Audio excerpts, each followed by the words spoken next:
Callie Fell is the executive director of the Center for Bioethics and Culture Network. She's a scientist, a nurse, a mother, and recently she also produced, co-directed, and co-wrote 3 movies on detransitioning. This month, Fell will release the Detransition Diaries, a book that explores the stories of 7 men and women that regret their transition surgeries. And a book that also explores the history of the gender affirmation movement. Callie Fell, thank you for being here today with us.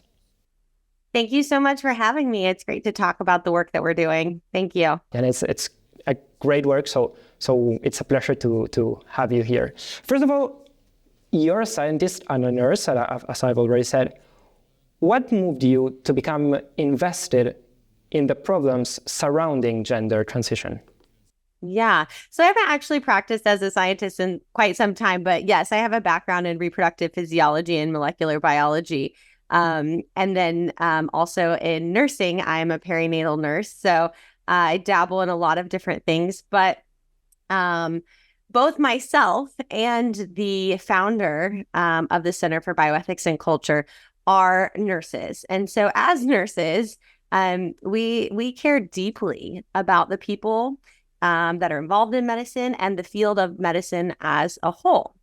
And the work that we do at the Center for Bioethics and Culture Network, in part, is to challenge medicine when we feel that it's lost its connection to the Hippocratic Oath, especially the adage, do no harm. And in transgender medicine, we feel that this is a perfect example of where medical field has abandoned this oath, causing irreparable harm to children especially. And we became fully invested in this topic when we learned that children, before they're put on a path to transition to the opposite sex, are offered fertility preservation. If anybody follows us, much of our previous work at the CBC network is focused on fertility, infertility, or what we call third-party reproduction. And so when we learn that children are kind of ushered into this space or rendered infertile by these transitioning therapies, in our mind, that was unacceptable. That can't be best practice. And so during the global pandemic, we were like, we're going to enter this space. And we made our first documentary film on the topic of gender identity called Transmission: What's the Rush to Reassign Gender? And that's free on YouTube. All of our films are free on YouTube. And we actually, excitedly, the most recent one, which I'll talk about, was now we have Spanish subtitles for that as well. So I think all of them now have Spanish subtitles, maybe. But anyway, upon this release, we learned a lot from our audiences and their reactions and their comments. And this is a tricky space. People are being canceled. So we didn't know how the film would be received. But right away, we saw that it was overwhelmingly positive.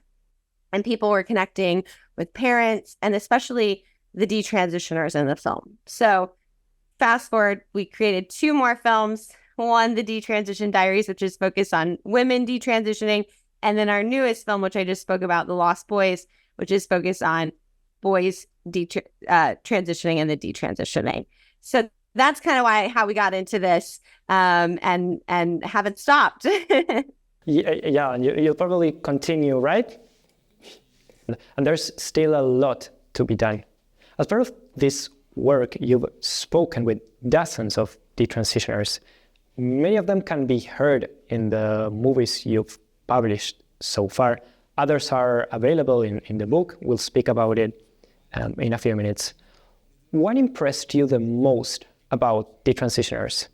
Yeah, I think what impressed me the most with talking, and you're right, most of them can be found in the films, a lot of them in the books. And then I also have a podcast for those that didn't make either that we've interviewed and put on our podcast, Venus Rising. But, overwhelmingly what I'm seeing... Which is also available for free, right? In YouTube and your webpage. It's also available for free in YouTube and your... Yes, everything on YouTube, CBC-network. Yep. Or just go to cbc-network.org.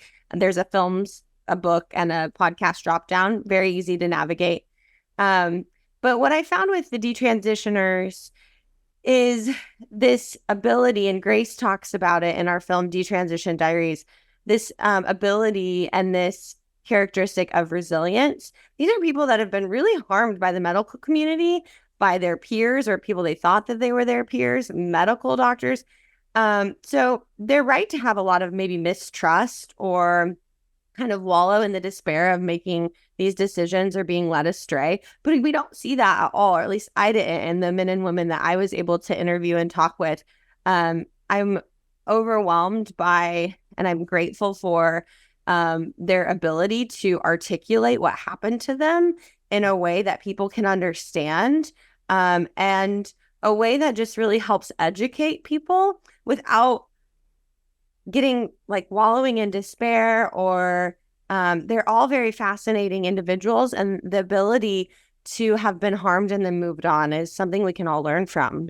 Yeah, and that's something like that's something perfectly portrayed in your movie. So that's a great point. Let me take you now to the other side of the issue or the argument. One of the frequent critiques received by detransitioners or those who try to share their stories is that detransitioning is not that common. Do you have numbers on that, and what would you answer? That is $1 million question, and that's how I always answer that, is that I wish we had the numbers. Unfortunately, this is a group of people that have been pushed out of research numbers. We don't see them being represented in research. Most people who detransition aren't going to go back to their doctors and report that to say that they've detransitioned. So we don't have numbers. What we can see is that, like, the Reddit group for detransitioners, a private group for folks who identify that way, that group is growing in numbers. We can see on just in our social media, people are coming out and they are feeling able to talk about it more because certain people have led the way. But I think it can't be overstated how vilified by the trans community and even their physicians, how vilified they've been. And so they're often silenced. So we don't have a number. We don't know how many. And in my mind, though, it doesn't matter if one person, one child, two children are harmed by this, then we're doing it wrong to begin with. It shouldn't matter how many regret their decision. If we're seeing people who are regretting these lifelong decisions, I mean, once you start down a path of medically transitioning, you're kind of a patient for life. So one person is too many, but unfortunately, we don't have exact numbers. Now, most health professionals, or at least the consensus seems to be, that gender-affirming treatment is worth the costs. What can you tell us about how gender-affirming care became the new norm?